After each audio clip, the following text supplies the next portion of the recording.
Good evening. I come before you tonight actually quite frustrated with the whole Buckley School expansion process. Over the past year, we've worked with Councilman Weiss's staff, and we actually met with Councilman Weiss in August, and the Buckley School met with them in September. We came up with 9 points that we thought we could negotiate on. Councilman Weiss asked the Buckley School to respond. It hasn't happened yet. Time is on their side, not ours. We've been very frustrated with the process. We know that Councilman Weiss's office is working hard, that he's going to be coming up with some answers, but in the meantime, we're running out of time. This is the environmental impact report that was just issued. Now honestly, folks, we don't have $500 an hour lawyers to read this. It's us. It's Concerned Neighbors of Buckley. And it's really difficult, and it's very technical, and we're slogging our way through it. But it's a lot to read and understand. And what I've read so far is there have not been many concessions by the Buckley School. And if you don't think this is going to affect you because you don't live near the school, well, think again. Because if you travel on Stansbury, or Valley Vista, or Beverly Glen, or Ventura Boulevard, you're going to be affected by the traffic for 7+ years. That's a long time. In fact, we had kind of a preview of shades of things to come recently. About 3 weeks ago, the neighbors were woken up at 7:15 on a Saturday morning by the sound of drilling. A pipe had broken at the Buckley School, and they were fixing it. Everyone was woken up. And our first thought was, 7 to 10 years of this? Because the Buckley School wants to build 6 days a week.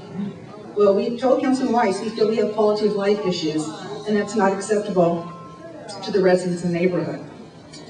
Another wake-up call we had was today when I spoke to one of the top realtors in the Sherman Oaks area. And I spoke to him about home prices and how or if they would be affected by the Buckley School expansion.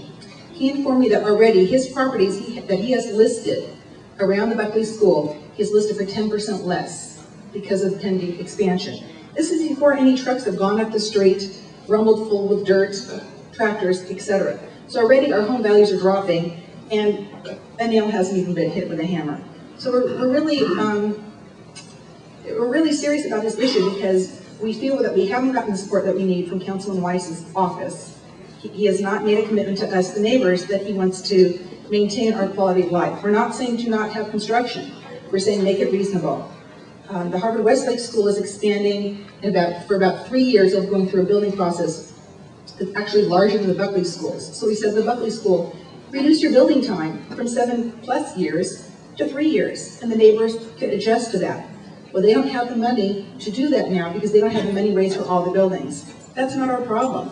We say let them raise the funds and then request the buildings. But don't put the neighbors out for 7+ years. Because folks, in 7 years to 10 years, the staff of the Buckley School will turn over. Their lawyers will be lobbying for another cause. The students, the 80% of the students that do not come from Sherman Oaks, will go back to their homes. But we, those of us who invest our time and money in Sherman Oaks, will still be here and really living with the results of this problem.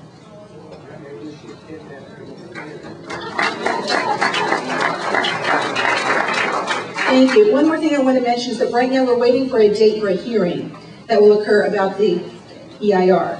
It will be on a work day. Perhaps we can try and arrange some transportation, but it's really important that we get as many people as possible to attend the meeting. Buckley School will fill the hall, and it's important that we have a good representation there. So watch the SOHA newsletter. I'll inform you when the hearing date is going to be. Thanks.